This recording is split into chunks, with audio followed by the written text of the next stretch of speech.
시편 119편 113절부터 120절까지 함께 읽습니다.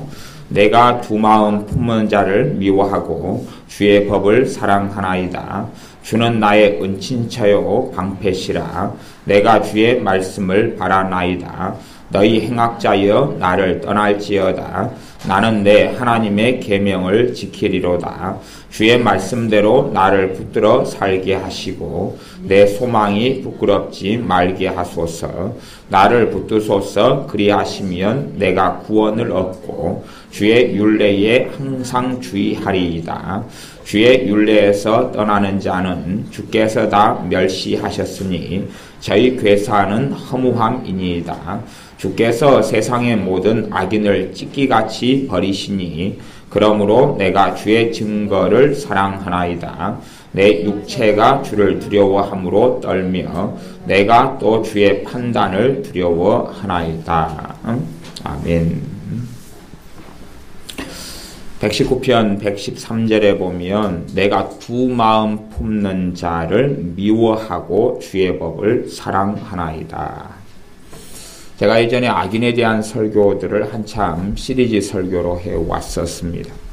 그리고 하나님의 말씀에서는 악인에 대해서 어떻게 말씀하시는지, 또 하나님의 진정한 신자들은 악인과 관계를 어떻게 해야 되는지, 또한 악인과 교제하고 사귀고 살면서 그로 인하여 얼마나 큰 해악과 문제가 일어나는지, 악인과 함께 살면서 함께 생활하고 교제하고 동거하면서 그로 인하여 얼마나 큰 문제가 있는지, 그리고 성경은 악인과 의인에 대한 이야기를 정말로 많은 분량에서 해온다 하는 것을 말씀을 드렸습니다. 물론 어리석은 사람들은 하나님의 말씀에 주의하기보다는 인본적인 사랑에 비추어서 나는 모든 사람을 용납할 수 있고 포용할 수 있고 사랑의 대상이다 말하지만, 하나님 말씀 성경은 그것과 전혀 다른 이야기를 하신다는 것이 사람들의 어리석은 생각과 다른 점입니다. 그러므로 이 하나님의 사람은 성령의 감동을 통하여 또한 하나님께서도 그렇게 말씀해 오셨던 것처럼 내가 두 마음 품는 자를 미워하고 주의 법을 사랑하나이다. 하나님의 법, 주의 말씀을 사랑하기 때문에 두 마음 품는 자를 미워할 수밖에 없게 되는 것입니다. 두 마음 품는 자를 미워할 수밖에 없다. 주님께서 그래서 바리새인들이나 서기관들하고는 코드가 맞지 아니하셨습니다. 왜냐하면 바리새인 서기관들은 위선자들이었고 두 마음을 품은 사람들이었기 때문에 그렇습니다. 다시 말하면 겉과 속이 달랐기 때문에 그러합니다. 두 마음 품는 자를, 겉과 속이 다른 사람들, 앞에서는 웃고 뒤에서는 이런 다른 우리 잘 아는 호박 있잖아요. 호박에서 씨를 빼면은 호박 씨가 나오죠. 그래서 그것을 까먹는 어떤 것 아시죠? 그런 것을 하는 사람들을 미워한다. 왜냐하면 그들의 살아가는 것이 악으로 달려가기 때문에 내가 하나님 안에 있는 사람들은 그것 자체를 좋아할 수 없고 그런 삶 자체를 인정할 수 없기 때문에 그렇습니다. 또 이 사회에서 쓰이는 거짓말이 여러 개 있는데 그 거짓말 중에 하나는 죄는 미워하되 사람은 미워하지 말라, 그런 거짓말이 있습니다. 성경하고 전혀 다른 이야기 거짓말인데, 죄는 사람이 짓는 것이지 죄가 사람을 짓게 하는 게 아니에요. 죄를 짓는 본질은 사람이지, 그렇지 죄는 미워하고 사람 미워하지 말라, 그건 하나님 말씀하고 전혀 어그러진 말장난에 불과한 것입니다. 그런 말장난이 성경 하나님 말씀이 도대체 어디 있다는 이야기입니까? 그것이 인본주의적인 가치를 가져와서 우리나라로 이야기하면 북한 김정은이나 김일성이나 죽었던 이런 김정일이나 이런 사람들에게 천문학적인 돈을 갖다 주면서 그들도 구원의 대상이고 사랑의 대상이고 포용의 대상이고 인정의 대상이다 주장하는 그런 악한 자들의 행함과 비슷한 것입니다. 하나님께로부터 하나님께 드리는 거룩한 예물과 헌금들을 가져다가 악한 자들에게 한없이 퍼주면서 또한 북한의 정권을 유지하고 북한의 강조의 수용수를 유지하고 수없이 많은 사람들 학살에 죽이도록 천문학적인 헌금을 갖다가 바치는 것이, 그것이 사랑이라고 말한다면 강도에게 칼을 사주고 강도에게 총을 사주는 것도 사랑 아니겠습니까? 그 웃기는 사랑을 하면서 그것이 사랑이다 말한다면 그것은 정말로 진리와 다른 두 마음을 품은 길을 걸어갈 수밖에 없는 것입니다. 강도가 회개하고 돌아와서 칼을 내리고 총을 내리고 감옥에 잡혀 들어가서 죄값을 치르면서 거기에서 비참하고 아주 고통의 삶을 살 때에 우리가 교도소를 찾아가서 그들이 먹을 음식도 좀 집어넣고 그렇게 하고 복음을 전한다면 그건 사랑이지만, 강도가 활개치며 강도 일을 하는데 그에게 돈을 공급하고 피신처를 주고 용돈을 주고 그에게 칼과 총을 잡혀준다면 사랑이 아니기 때문에 대한민국 교회의 절반 이상이 하는 북한 돕기는 사랑이 아니라 악한 일에 동조하며 두 마음을 품은 악한 자와 함께 길을 걸어가는 것에 불과합니다. 두 마음을 품은 자의 대표적인 것은 공산당이죠. 김정은 정권, 김일성, 그런 3대 세습했던 정권은 두 마음을 품은 자들입니다. 그래서 앞에서는 웃고 지금 이산가족 같은 것도 이야기하는 거죠. 끊임없이 남한에서 돈을 공급받기 위하여 행했던 습성과 행하는 것이 이산가족을 이용해가지고 끊임없이 큰 원조와 비료와 식량과 후원금을 받으려고 하는 수단을 강구하는 것이 그들의 삶입니다. 두 마음을 품은 자들과 마음이 합치된다, 좋다. 그래서 과거에 김정일이 살아있을 때도 우리나라의 많은 목사들이 가서 대단한 수령님 반갑습니다. 정말로 만나서 영광입니다. 그따위 행동을 했다 그 말이죠. 물론 과거에 문익환이라는 사람은 목사라는 타이틀을 가지고 있었지만 그는 가짜 목사였고 그가 섬겼던 하나님은 김일성이었지 성경의 삼위일체 하나님은 아니었던 것이죠. 그렇게 해서 무수히 많이 빙자해서 교회 안에 천주교 안에 가짜들이 들어와서 정의사회 구현단을 만들고 교회 개혁연대 같은 걸 만들어서 못된 짓거리를 하고 있는 것이 교회 안에 벌어지는 실상입니다. 그러나 진실로 주님의 사람들은 두 마음을 가진 사람들과 함께 코드가 맞을 수도 없고 마음이 맞을 수도 없고 생각이 같을 수도 없고 영이 같을 수도 없고 동기가 같을 수도 없고 같은 길을 걸어갈 수도 없고 같이 살 수도 없다는 것을 기억해야 됩니다. 그래서 이 하나님의 사람이 성령의 감동으로 내가 두 마음 품은 자를 미워한다. 어리석은 이야기는 나는 두 마음 자체를 미워한다. 그게 아니라 두 마음 품은 사람을 미워한다. 그리고 주님의 법을 사랑한다. 주님의 말씀이 마음속에 들어와 있기 때문에 주님과 전혀 다른 길을 걸어가는 사람을 하나님은 기뻐하지 않습니다. 그래서 실제로 우리가 중보기도를 어떤 사람들 위해서 잘 해보다 보면 그 사람이 심령이 가난케 되어졌을 때는 성령님께서 그 사람을 위하여 중보기도를 깊이 있게 많이 시킵니다. 그러나 심령이 가난케 되지 않고 강팍하며 두 마음을 품고 있을 때는 주님께서 중보기도를 시키시질 않습니다. 내가 한 번, 두 번은 내 가족이고 형제고 가까운 사람이고 친구고 하기 때문에 해보게는 되죠. 우리가 그러한 사랑은 기본적으로 있기 때문에. 그러나 기도를 해본 다음에 성령 하나님께서 내 기도를 계속 이끌어서 도와주시느냐 그렇지 않느냐는 경험해보면 알지만 두 마음을 품은 상태로 살아가는 사람들 위해서는 성령 하나님께서 깊이 있는 중보로 나아가기는 결코 하지 않습니다. 왜냐하면 성령 하나님께서 그런 사람들을 싫어하시고 미워하시기 때문에 그렇습니다. 그래서 하나님의 사랑과 하나님의 공의의 양면성이 반드시 존재하고 있습니다. 사랑 그 누가 말했나 그런 것은 유행가 가사에 있는 것이고 하나님 말씀하고는 전혀 다른 사랑의 방식 속에 어리석은 사람들은 들어갑니다. 그래서 이 하나님의 사람은 두 마음 품은 자를 미워한다라고 고백하고 있습니다. 주는 나의 은신처요 방패시라 내가 주의 말씀을 바라나이다. 너희 행악자여 나를 떠날지어다. 이 땅의 삶이 하나님의 자녀와 마귀와 싸움, 나아가서 이 땅의 싸움은 하나님의 자녀와 행악자의 싸움입니다. 이 땅의 삶은 하나님의 자녀와 마귀의 자녀의 싸움입니다. 하나님께서는 그의 자녀를 통해 일하시고 마귀는 그의 자식들을 통해 일합니다. 그러므로 주님께서 바리새인들에게 너희는 너희의 아비 마귀에게서 너희가 났다 라고 말씀하십니다. 그리고 끊임없이 두 나라가, 하나님의 나라와 사탄의 나라가 이 땅에서 공존하면서 투쟁하고 싸워갑니다. 주님께서는 그의 사람들을 통해 역사하고 마귀도 그의 사람들을 통해서 끊임없이 역사해서 주님의 사람이 아니라 마귀의 사람으로 만들어 버리려고 그럽니다. 그렇기 때문에 이 믿는 사람, 하나님의 사람들을 압제하고 공격하는 것은 대부분이 마귀의 사람입니다. 그래서 마귀의 사람들이 요 110절에도 보면 그렇게 나오죠.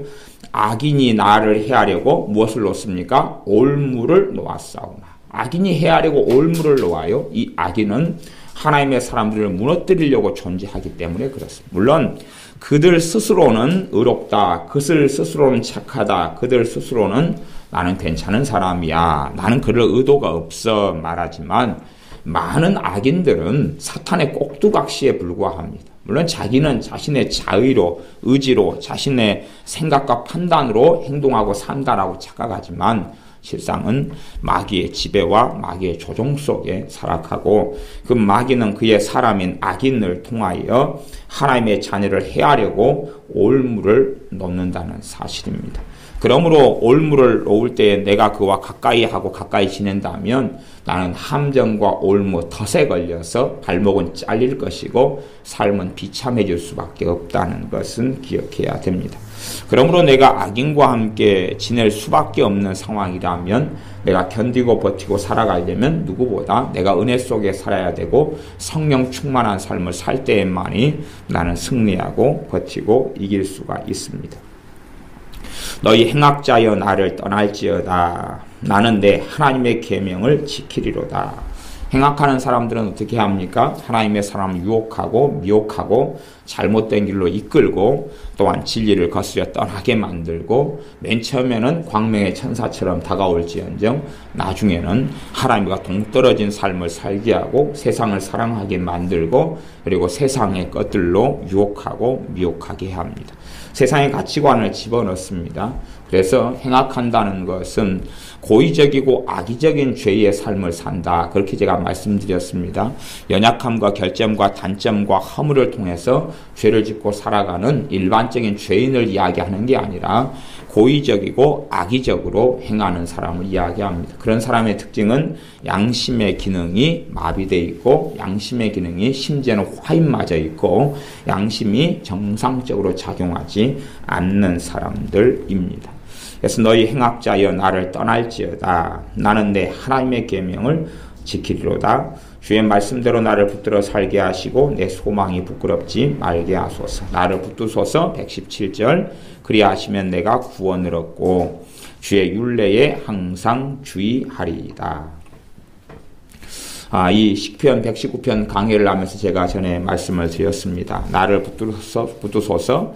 그리하시면 내가 구원을 얻고 그럴 때에 어리석은 사람들은 어떻게 생각하냐 하면 하나님께 이 사람이 조건을 내걸고 있다고 생각합니다. 나를 붙들어 주십시오. 그러면 내가 구원을 얻고 주의 율례에 항상 주의하겠습니다. 나를 구원해 주면 내가 하나님 말씀을 지키려 합니다. 그런 조건이라고 생각하지만 이 하나님의 사람이 고백하고 주님께 기도하는 것은 그런 내용이 아니다 그랬습니다. 오히려 절대 절망 속에 어려움 속에 환난 속에 겸비하면서 주님 앞에 엎드리는 그런 기도입니다. 그래서 우리가 어떤 어투냐 따라서 우리가 어떤 어투로 하나님의 말씀을 바르게 읽느냐 어떤 어투로 잘못 읽느냐 똑같은 내용인데 그러면서 이야기가 달라집니다. 가령 우리가 밥 먹었어요? 그런가? 밥 먹었어요? 그런 거다고. 네, 틀린 거죠.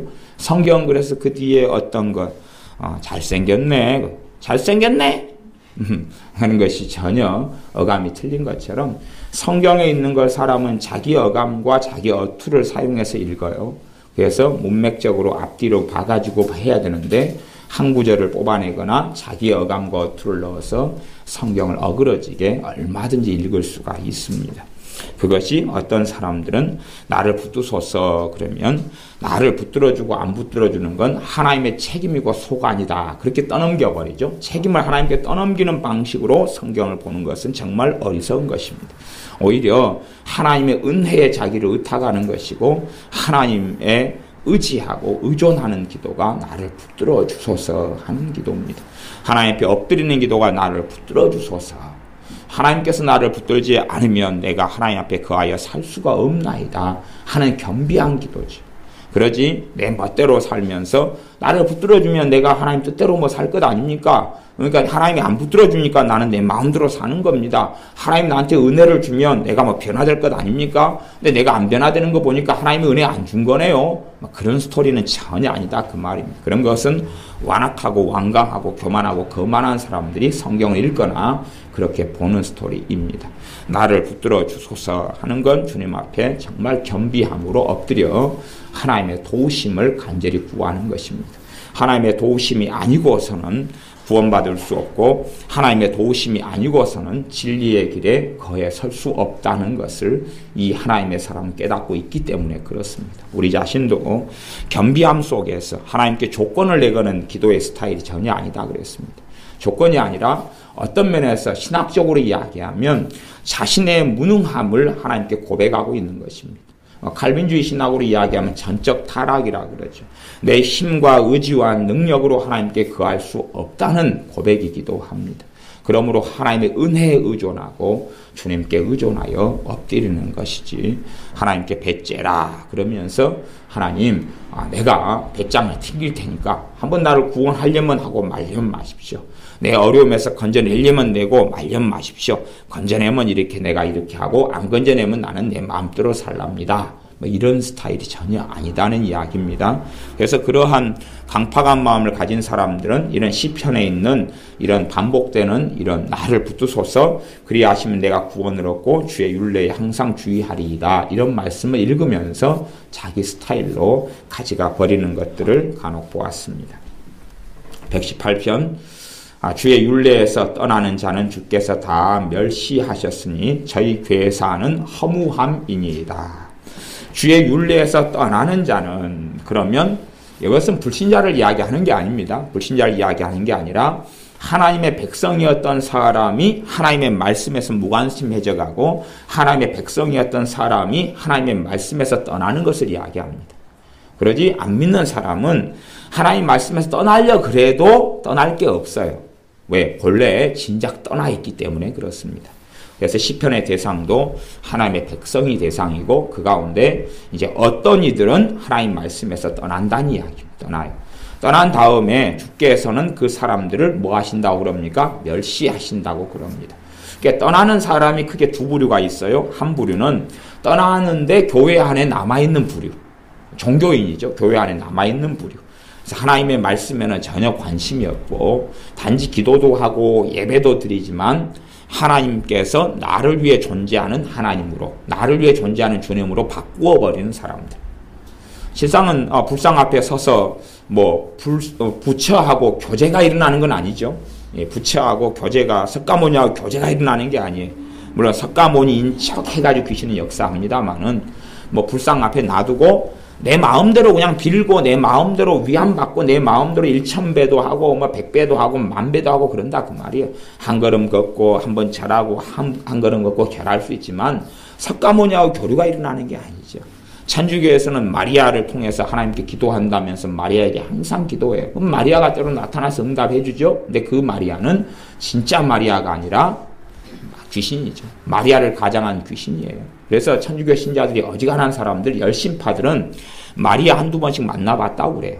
그러면 저한테도 그렇게 메일도 보내고 그래요. 목사님 설교 은혜는 받는데 내가 천주교 신자입니다. 근데 목사님 마리아 성모님 멸시하지 마세요. 나는 마리아를 몇 번을 만났고 그래서 내 삶에 기적이 있었고 마리아가 내게 성모님이 애언해가지고 내 삶에 이런 어려움이 해결됐어요. 나는 성모님을 경험한 사람입니다. 그따위 소리예요. 그래서 내가 다 듣기 싫고 내 설교 듣지 마시라 그랬어요. 그 성모님하고 잘 지내라 그랬어요. 대신에 그 마리아가 주님을 잘 섬기고 천국에 갔어요. 그러면 그 마리아가 정말로 이 땅에서 왔다 갔다 한다면 이 마리아한테 기도하는 사람이 몇 명인 줄 아세요? 10억이 넘어요.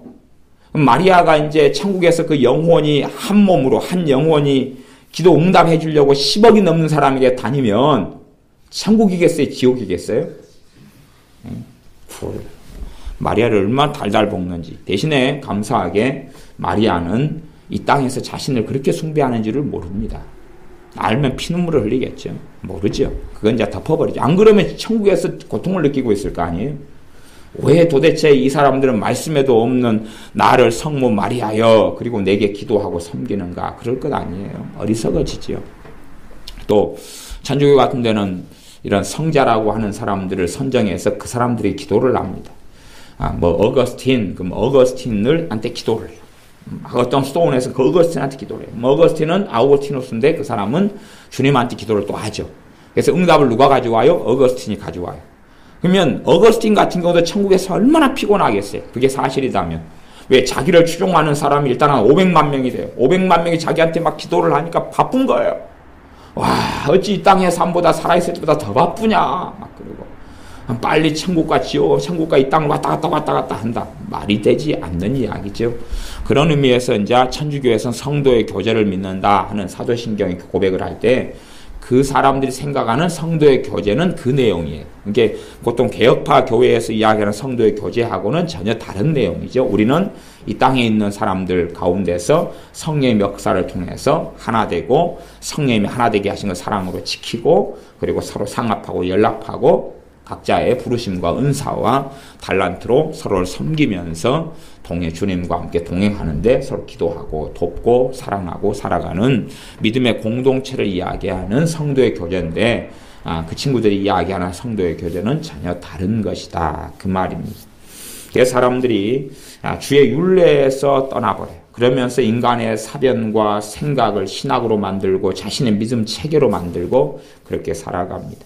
나 주께서 다 멸시하셨다. 그리고 진짜로 멸시하는 것은 언제 당하게 되느냐? 주님의 심판대 앞에서 당하게 되는 것입니다. 이 땅에서는 안 당하고 얼마든지 살 수 있어. 얼마든지 살 수 있어. 바퍼라는 목사라고 하는 사람 있잖아요. 그 사람 같은 경우는 완전히 종교 다원주의자고 아주 그냥 변태적인 건데, 그래 놓고도 유명한 목사로서 이번에 WCC에서도 위원 하나 맡아가지고 또 하고 막 그런 일들을 해왔죠. 그들이 그가 주장하고 가리키는 건 하나님 말씀하고 너그러지고 떠나버린 거예요.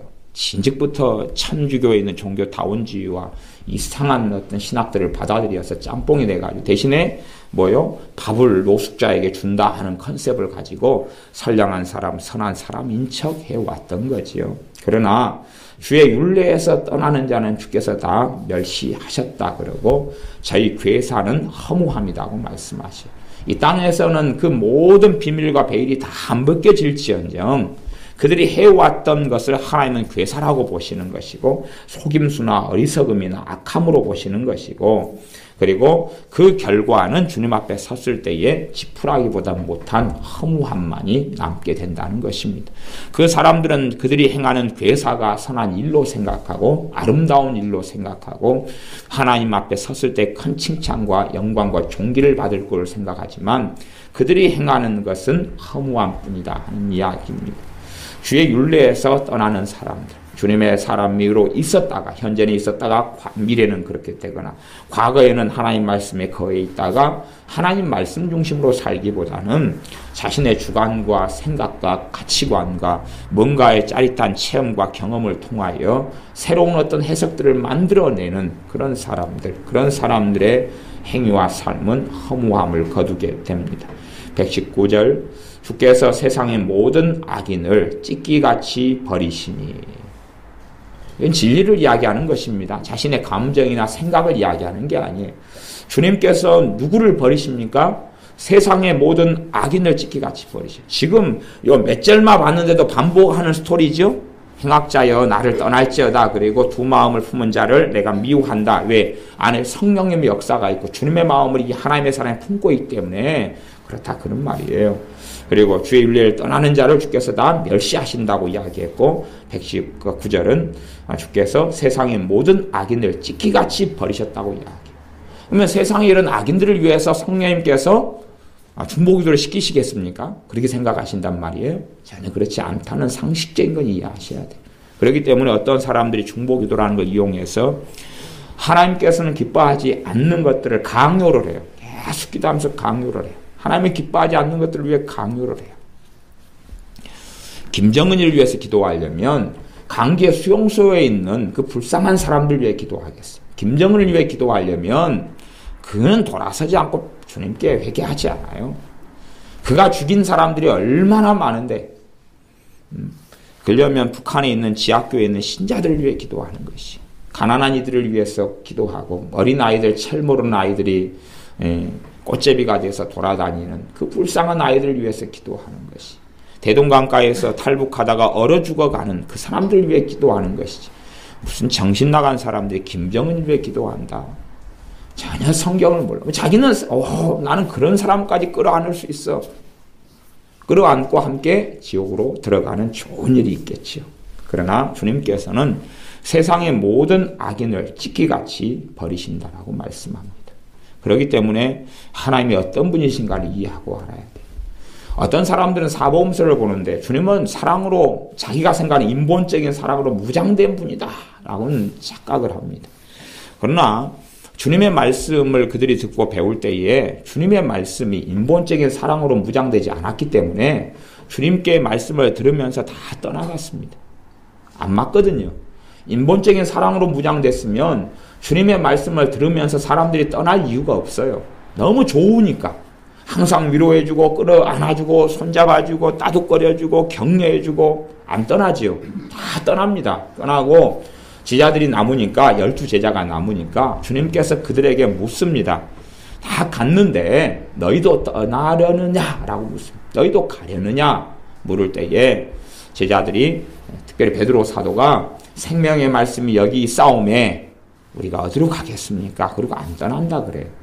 주님이 모든 사람들의 비유를 맞춰주셨다면 왜 떠나겠습니까? 거기서 귀신이 쫓겨나가고 치유가 되고 기적이 나타나는 재미난 현장에 오병의 기적도 있고 칠병의 기적도 있고 놀라운 일들이 벌어지는데 왜 떠나겠느냐 그 말이에요. 자신들의 욕심과 탐심과 이기심을 주님이 충족시켜주지 않기 때문에 그러는 것입니다. 주님은 그런 코드를 맞추시지 않아요. 안 그러면 바리새인과 서기관들의 막 코드와 마음을 주님이 맞춰주셨다 그러면 주님을 볼 때마다 죽여버리려고 이빨을 뜩뜩뜩 갈겠어요? 정말 그럴까요? 바리새인 서기관들이라는 악인들에게 주님이 맞춰주어가지고 손잡아주고 아이고 나 좀 용서해 주소. 내가 말했는데 상처 줬으면 미안하네. 서운한 거 좀 풀소. 그렇게 해가지고 당신들이 말하는 대로 내가 지켜 행할 거니까 나 좀 봐주소. 바리새인들 서기관들이여, 대제사장들이여, 장인하고 사위인 대제사장 둘이가 있었어요. 당대에는요. 대제사장들이여, 내가 시킨 대로 다 할라요. 내가 맞춰줄 테니까 나를 좀 용납해 주세요. 주님이 그러셨다면 그들은 주님을 죽이려고 모의하고 작당하고 일마다 쫓아다니면서 주님께서 무슨 잘못과 꼬투리를 잡히시는지 그걸 찾으려고 주님의 공생의 기간 동안에 그렇게 큰 발작을 하지 않았을 겁니다. 그러나 주님께서 사람의 비유에 어떻게 맞추셨냐는 이야기입니다. 어떤 사람은 주님께 그랬습니다. 주님, 주께서 어디로 가시든지 내가 따르리이다. 그랬더니 주님께서는 여우도 굴이 있고 새도 보금자리가 있는데 인자는 나는 머리 둘 곳이 없다 그랬습니다. 사실은 그 사람의 입장에서는 주님이 기적을 행하고 귀신을 쫓아내고 이적을 행하고 많은 사람이 추종하니까 와, 주님 따라가면 새 정부가 들어서고 로마의 압제에서 벗어나고 새로운 왕이 돼가지고 그래가 나도 큰 자리를 차지하겠거니라고 생각했죠. 그래서 충성파인 것처럼 어디로 가시든지 따르리이다 그랬더니 주님께서는 그 사람의 뱃속과 진심을 아시고 난 다음에 너가 나를 따라도 새도 보금자리가 있고 둥지가 있고 여우도 굴 속에 살지만 나는 집도 없고 절도 없다. 나는 집도 없고 가진 재산도 없고 이렇게 떠돌아다니다가 마칠 거다 하시는 말씀을 하고 계시는 거예요. 어떤 사람은 주님께서 나를 따르라 그랬더니 내 아버지가 돌아가셨습니다. 맨 장례식 치르고 따르겠습니다. 그럽니다. 그러면 겉으로 볼 때는 얼마나 효자입니까? 주님이 그렇게 말씀하셨더니 그래 장례식 치르고 와라. 그래야 되는 주님께서는 장례식 치르지 말아라 그럽니다. 장례식은 죽은 사람들로 하여금 죽은 자를 장사 지내게 해라. 그리고 너는 나를 따라라 그리고 거절하십니다. 정말로 너가 나를 따르려면 지금 장례식이 문제가 아니에요. 장례식이 문제가 아니야. 너는 나를 따라. 장례식은 내버려두고 장례식은 네 형제든 뭐 가족이든 누가 다 치룰 거야. 그러니까 너는 나를 따로. 그러지 거기에 좋은 심성이로서 역시 내 제자야. 이 바쁜 때 아버지 돌아가셨다고 장례식 치르려고 나한테 그렇게 이야기하니까 너 참 좋네. 그러면 나도 가서 장례식 도와줄게. 주님께서 그렇게 말씀하셨을 거예요. 이게 성경을 이상하게 보는 것 같아요. 이상하게 봐요. 성경을 산상수훈을 중심으로 해서 변태적으로 해석한 사람 중에 하나가 인도의 간디입니다. 인도의 간디여가지고 그가 일으킨 운동이 무저항 운동이에요. 그러니까 성경을 이상하게 해석해. 그래가지고 이제 간디가 했던 유명한 일화 중에 하나가 있죠. 왜 당신은 예수님을 믿지 않습니까? 그러니까 간디가 했던 말이 정말로 예수님 믿는 사람들 예수님처럼 행한다면 내가 왜 안 믿겠냐 그런 거지. 근데 그 사람이 전제로 이야기한 예수님처럼 행한다면은 뭐냐 그러면 자기가 산상수훈을 해석한 무저항 운동의 스타일인 거죠. 네? 뺨을 때리면 그대로 맞고 머리끄락을 짓들면 그대로 짓뜯겨 가고. 선지자들 가운데 아무도 그렇게 행한 사람이 없어. 심지어 우리 주님께서도 재판장에서 한쪽 뺨을 하인에게 맞았을 때에 주님께서 내가 무슨 맞을 일이 있느냐. 내가 맞을 일이 있으면 맞겠는데 나는 너에게 맞을 일을 한 적이 없다. 그리고 거부하셨습니다. 그것이 주님의 삶이셨어요. 그런데 주님을 하하호호 왕할머니로 만들어버리는 변태적인 복음서를 쓰고 이해하는 사람들이 아주 많습니다. 성경을 명백하게 마태복음, 마가복음, 누가복음, 요한복음을 명백하게 본다면 얼마나 사람들이 원하는 길과 그 당시의 정부나 그 당시의 바리새인 서기관들 산헤드린 공회와 그들의 종교 지도자들과 그들이 가진 유대교라는 성경 해석에 웃기는 울타리 속에 살아가는 사람들, 그들과는 얼마나 다른 길 속에 주님께서 행하셨느냐 하는 것을 정확히 볼 수밖에 없다 하는 것입니다. 그러므로 주께서 119절에 세상의 모든 악인을 찢기같이 버리시니 그럽니다. 찢기는 찌꺼기죠. 찌꺼기, 오물, 폐기물, 노폐물 그런 것처럼 버리시니 그러므로 내가 주의 증거를 사랑하나이다 그런 것이. 하나님께서는 악인들을 찢기같이 버려버리십니다. 어떠한 악인들을 사랑하시냐 그러면 회개하고 돌아오는 악인들에게는 기회를 주십니다. 회개하고 돌아오는 악인들에게는 기회를 주시는데 회개하고 돌아오지 않는 악인들은 찢기같이 버려버리시는 거예요. 회개하고 돌아오지 않는 악인들과 함께 길을 걸어가고 함께 식사를 하고 함께 교제를 하고 함께 사귀어가는 것은 정말로 어리석은 길 속에 들어가는 것입니다. 그러므로 너희는 뱀같이 지혜롭고 비둘기같이 순결하라 그렇게 말씀합니다. 우리가 살아가는 삶이 때로는 악인들과 함께 부대낄 수밖에 없고 그들과 함께 살아갈 수밖에 없고 때로는 그들이 내 직장의 상사가 되기도 하고 동료가 되고 후배가 될 수 있는 많은 여건 속에 우리는 살아갑니다. 그렇기 때문에 뱀같이 지혜로워야 하는 겁니다. 120절 내 육체가 주를 두려워함으로 떨며 내가 또 주의 판단을 두려워하나이다. 내 육체가 주를 두려워함으로 떨며 하나님의 공의로우심을 이 하나님의 사람은 느끼고 있는 것이 지금 이 전체 스토리는 지금 하나님의 사랑에 대한 이야기보다 하나님의 공의에 대한 스토리에 맞춰 있어요. 그 관점에서 하나님의 심판, 주님의 심판을 나는 지금 알고 있습니다. 언젠가는 내가 살아왔던 삶에 대하여 주님께서 심판하실 것을 나는 지금 알고 있기 때문에 그것을 볼 때에 나는 주의 판단을 두려워하고 주의 재판정에서 내가 재판받을 것을 생각하면 내가 두려워한다고 이야기합니다. 그렇기 때문에 그 두려움이 주님을 더 의지하게 만들고 주님의 십자가 복음 속에 더 나아가게 만듭니다. 아니 정확하게 내가 진단되지 않으면 어떻게 치유되겠느냐 하는 것입니다. 내 자신의 문제가 하나님 앞에서 두려워 떨므로. 그래서 예전에 조나단 에드워드라는 과거에 목사님이 있었는데 미국의 대각성 운동에 쓰임받았던 어떤 목사님이 있습니다. 유명한 신학자이면서 목회자였던 목사님이 있어요. 그분이 설교 중에 유명한 설교가 요즘도 책으로 돼서 나왔는데 오래전부터 나왔죠. 근데 하나님의 손에 빠져가는 이런 죄인들 막 그런 어떤 제목에 비슷한 제목이에요. 하나님의 손에 빠져가는 죄인들 이런 거. 그래서 설교를 할 때에 설교를 듣는 사람들이 너무나 무서워가지고 절도도 해보려고 기절도 해보려고 그랬어요. 과거에 미국 대각성 운동 때 쓰임받았던 어떤 부흥사 목사님이 찰스 핀이라는 목사님이 계셔요. 찰스 핀이라는 목사님이 설교를 할 때 하나님의 엄위하심과 심판을 막 설교하니까 사람들이 한 3일씩, 5일씩, 일주일씩 두려움에 사로잡혀 버렸어요.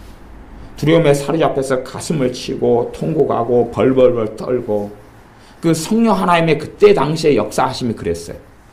두려움을 느끼고 두려움 속에 그냥 어쩔 줄 모르고 절망 속에 가슴을 치고 통곡하는 일들이 당시에 많았어요. 그렇게 3일, 일주일 시간을 보내면서 주님께 돌아왔어요. 회개하고 주님께 돌아왔어요. 그러지 복음을 듣는 한순간에 막 기쁨이 임하고 자유가 있고 해방이 있고 그런 일들도 있었어요.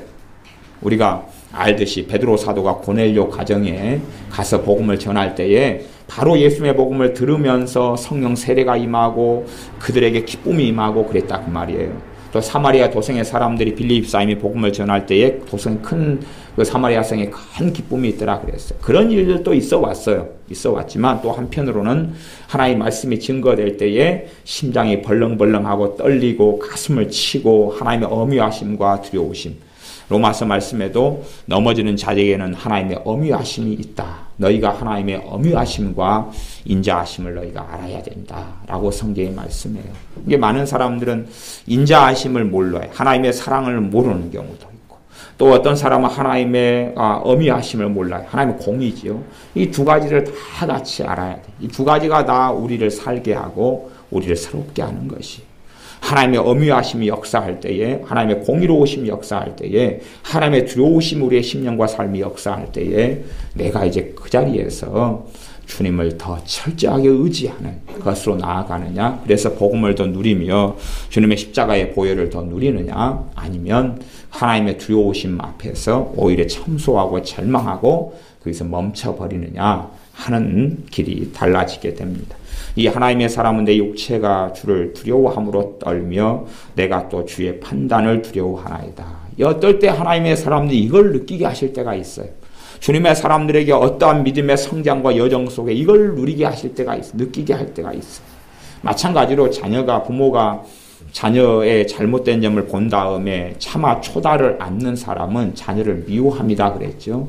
어릴 때부터 늦은 나이에 초달을 시작하게 되면 자녀는 바르게 잡히지를 않죠. 이미 중학생 때 초달을 시작한다 그러면 반항하고 미쳐서 날뛰고 그러죠. 그래서 분명히 부모가 자식을 하나님의 청지기로 양육을 잘못해 놓은 경우는 주님 앞에 섰을 때에 주의 판단을 반드시 받아야 할 수밖에 없습니다. 어찌됐든 간에 때로는 자녀가 부모의 이 엄위함을 부모의 이 두려움을 알고 경험하면서 자녀가 바르게 돼요. 그러니까 성령의 역사는 주님의 사랑만을 누리고 체험하게 하시는 역사가 아니에요. 성령의 바른 역사는 주님의 두려우심도 체험하고 알아요. 주님의 두려우심도 체험하고 알아요. 그래서 신구약에 있는 성경에 하나님의 사람들이 주님의 두려우심, 하나님의 두려우심을 체험하고 경험하는 이야기가 곳곳에가 나와 있어요. 그래서 여러분이 그 눈을 뜨셔서 구약과 신약을 보신다면 꽤 많은 부분에 눈이 열려가실 것입니다. 사도 바울도 그렇게 고백했습니다. 나는 내가 복음을 전한 후에 도리어 버림을 받을까 나는 두려워하노라 그랬어요. 그 두려움이 그 사람으로 하여금 하나님께 바르게 서게 하는 것이 잘못된 두려움이 있고 바른 두려움이 있어요. 모든 두려움이 다 잘못된 건 아닙니다. 바른 두려움은 하나님 앞에 떨며 하나님을 경외하게 만들어요. 여러분 생각해 보십시오. 내가 자식을 사랑해요. 그래서 자식에게 항상 예스만 해줘. 예스. 자식으로 하여금 부모의 공의를 느끼게 하질 않아요.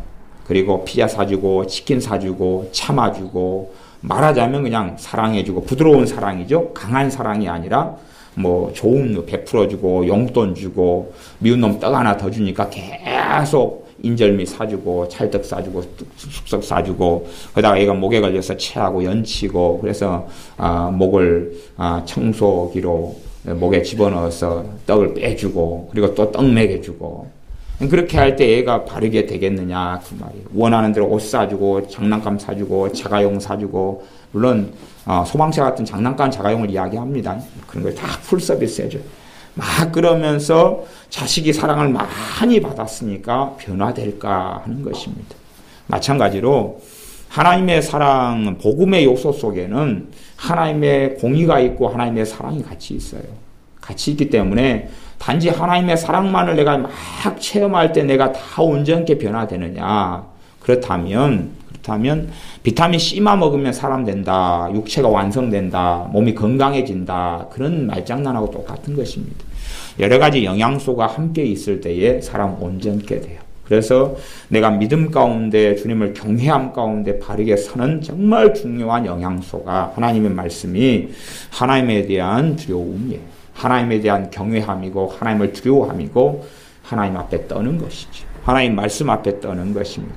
그래서 이 하나님의 사람은 지금 공의 속에 하나님께서 역사하셔서 하나님의 엄의, 하나님의 공의 속에 주님의 공의 속에 들어가 있어서 악인을 더 뚜렷하게 지금 보고 있는 상황이에요. 그 가운데 자신도 고백하기를 내가 내 육체가 주님을 두려워함으로 떨며 그래. 주님을 두려워하기 때문에 어디까지 떨리냐고 몸까지 떨린다냐. 몸까지 떨려. 마음만 떨려 그러는 게 아니고 몸까지 떨려요. 내가 주의 판단을 두려워한다. 그렇게 있으니까 사실은 그 가운데 이 하나님의 사람이 주님 앞에 온전케 되고 변화의 여정을 걸어가게 되어집니다. 그래서 우리가 말씀 가운데 주님의 두려우심을 경험하고 체험하는 우리가 되시기를 바랍니다. 부모의 징계를 경험하고 부모의 초달을 경험하면서 아이가 바르게 되죠. 아이가 바르게 돼요. 하면 안 되는구나. 그것처럼 하나님의 두려우심을 경험하면서 내가 바르게 돼요.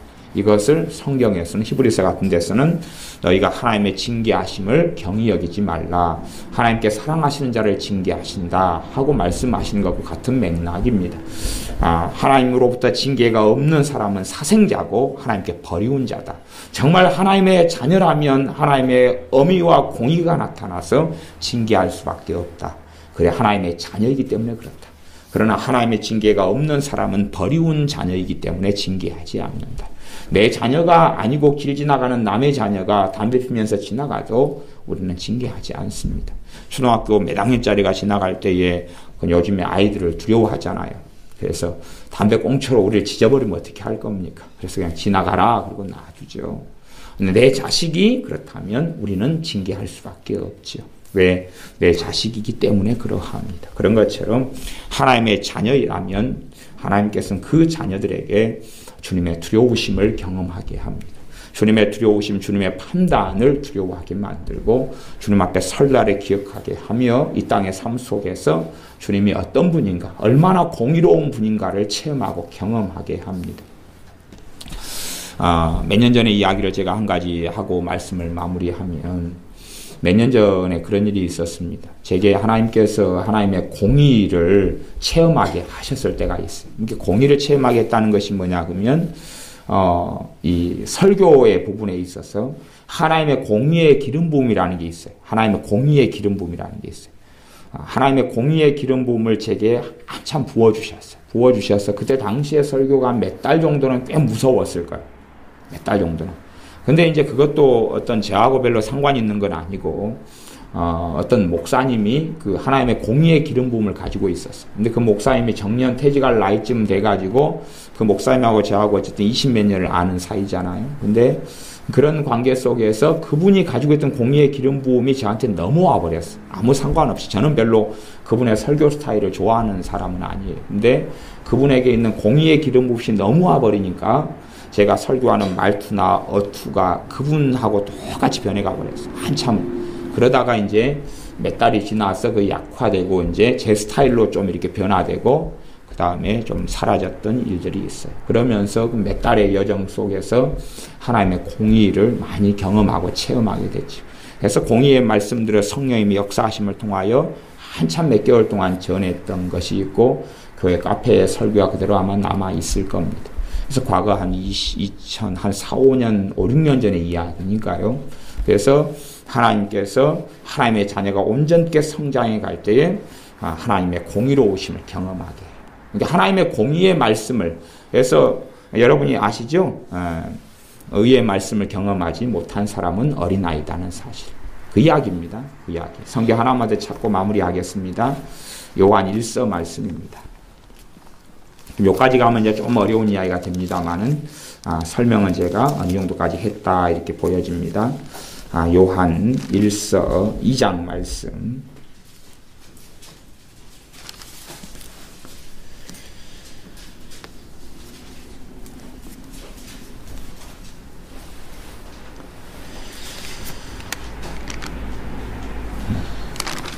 요한일서 2장 14절은 아이들아 내가 너희에게 쓴 것은 너희가 아버지를 알았으며 아비들아 내가 너희에게 쓴 것은 너희가 태초부터 계신 이를 알았으며 아이들은 영적인 어린아이를 이야기합니다. 청년들아 내가 너희에게 쓴 것은 이제 믿음이 청년까지 청년부터 군사가 되죠. 그런 사람은 너희에게 쓴 것은 너희가 강하고 하나님의 말씀이 너희 속에 거하시고 그때 청년의 신앙의 기준을 이야기하는 것이 너희가 흉악한 자를 이겼어. 흉악한 자가 누구예요? 마귀죠. 내 삶 속의 역사는 마귀 역사와 충돌하고 그리고 그놈을 무너뜨렸을 때에 그런 군사로 삶을 살아나갈 때 청년의 신앙이 돼요. 안에가 뭐가 거하고요? 하나님 말씀이 안에가 거해요. 하나님 말씀이 안에 거하니까 말씀이 믿음으로 역사하고 마귀 역사를 무너뜨리죠. 그래서 영적 전쟁에서 제대로 승리해 가는 어떤 믿음, 또 하나님 말씀이 마음에 거해가지고 말씀이 거해서 말씀이 능력 있게 역사할 때, 그러할 때가 청년의 신앙이 됩니다. 그렇기 때문에 실제로 한국 교회적으로나 우리의 삶 속에서는 별로 청년의 신앙을 가진 사람도 드물다 그렇게 말씀드릴 수밖에 없습니다. 히브리서 6장의 말씀입니다. 제가 찾아보고 그냥 읽어보겠습니다. 히브리서 6장 4절부터 읽습니다. 한번 비침을 얻고 하늘의 은사를 맛보고 성령님의 참여한 바 되고 하나님의 선한 말씀과 내세의 능력을 맛보고 타락한 자들은 다시 새롭게 회개케 할 수 없나니 이는 자기가 하나님의 아들을 다시 십자가에 못 박아 현저히 욕을 보임이라. 하나님의 어떤 말씀을 체험했다 하면 선한 말씀을 맛보고 내세의 능력을 맛봤다 그래요. 하나님의 선한 말씀을 체험했다 그래요. 그런 것이 이 선한 말씀 속에 들어가 있는 게 공의의 말씀이 포함되어 있는 것이 그렇습니다. 하나님의 선이라는 것은 하나님의 공의와 같이 가는 개념이에요. 그까지는 이제 제가 어려운 이야기가 되니까 말씀을 더 진도를 나가지는 않겠습니다. 그래서 우리의 믿음과 신앙이 어린아이 신앙에는 뭐만 배워요? 진짜 우리 진우같이 이렇게 이제 돌 이제 가까이 되고 그렇게 현지같이 이제 돌 가까이 되는 애들은 아직 공의를 배울 때 이제 공의를 조금은 맛보아야 돼. 이제 말귀를 알아먹으니까. 그쵸? 걸어다니면서 뭐든지 만지고 입으로 집어넣고 그러면은 아이가 젓가락을 잡아가지고 새 젓가락을 잡아서 입으로 집어넣으면 두 가지 중에 선택을 해야 돼요. 아이를 나중에 차력사로 키우든지 아니면 말리든지. 그런 것들은 공의를 체험해야 되죠. 떼찌라고 체험해야 되죠. 그러지 단지 공의를 안 체험하고 젓가락을 만지고 젓가락으로 목구멍을 쑤시려고 차력사가 되려고 아이가 장래할 때에 물론 차력사로 키워도 뭐 아직 그 직종이 유망 직종이 될 가능성도 꽤 있다고 봅니다. 0.5% 정도. 그러니까 그러지만 단지 젓가락을 아이 안 보는 데서 치워주고 또 치워주면 젓가락을 차서 또 애가 또 헤매죠. 차력사가 되려고. 그래서 막 목 속에 집어넣고 막 그러려고 불을 또 갖다가 불쇼를 하려고 애가 차력을 다 준비해야 되기 때문에 그렇습니다. 또 못 먹는 걸 갖다가 또 먹지요. 우리 진우처럼 슬리퍼를 좋아해가지고 핥다가 또 진도가 나가면 또 먹을 수가 있죠. 그래서 못 먹는 걸 보여주니까 손님들이 인기가 있어가지고 막 돈을 내고 막 그렇게 하죠. 우리 애들 같은 경우도 제가 지난주에 보니까 훌라후프를 참 잘하더라고요. 훌라후프를 막 목으로다 샥 돌리고 막 허리 돌렸다가 몇 바퀴 돌리니까 목으로 넘어오고 여기다가 하여튼 벌벌 떨면서 잘 돌리고 그래서 우리 애들과 다음에 용돈벌이를 교동 오거리로 나가려고 제가 지금 생각을 하고 있어요. 일단 그래도 제하고 불쌍한 표정을 가진 애가 돈바구니를 들고 거들어 다녀야 되고 일단은 꽤 종목을 잘 개발해가지고 훌라후프가 교회에 지금 어쨌든 서초문구가 망하면서 우리 교회 훌라후프를 많이 줬잖아요.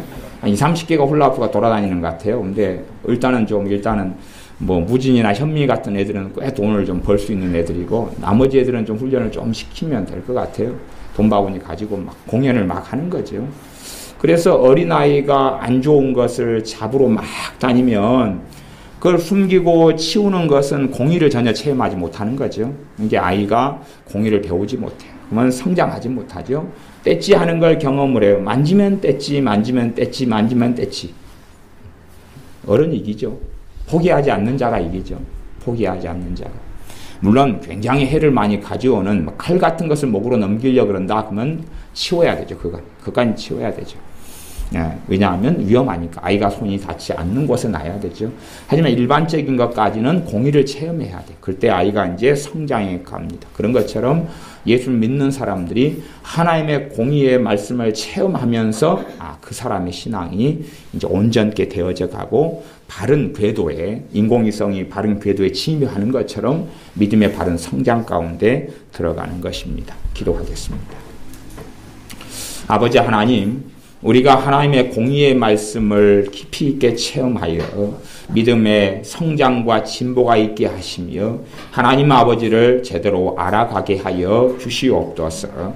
단지 하나님의 사랑에만 목매어 살아가는 어린아이적이거나 한쪽에 치우쳐버린 믿음이 아니라 하나님의 인자하심과 어미를 다 경험하고 알면서 하나님의 두려우심을 체험하고 그 가운데 마귀가 주는 두려움과 구별하고 분별하고 하나님의 두려움 앞에서 하나님을 경외하는 것을 배워서 하나님을 기쁘시게 하는 바르게 영육간에 강건하며 성장하는 우리가 되게 하여 주시옵소서. 하나님 말씀 가운데 공의의 말씀들의 눈을 뜨게 하셔서 주의 판단의 두려우심을 알며 주님의 엄유하심을 배우고 경험하여서 말씀이 우리 안에 거하여 주의 말씀을 통하여 강하고 주의 말씀을 통하여 흉악한 자를 이기는 믿음의 사람들이 되게 하여 주시옵소서. 예수님의 이름으로 기도하옵나이다.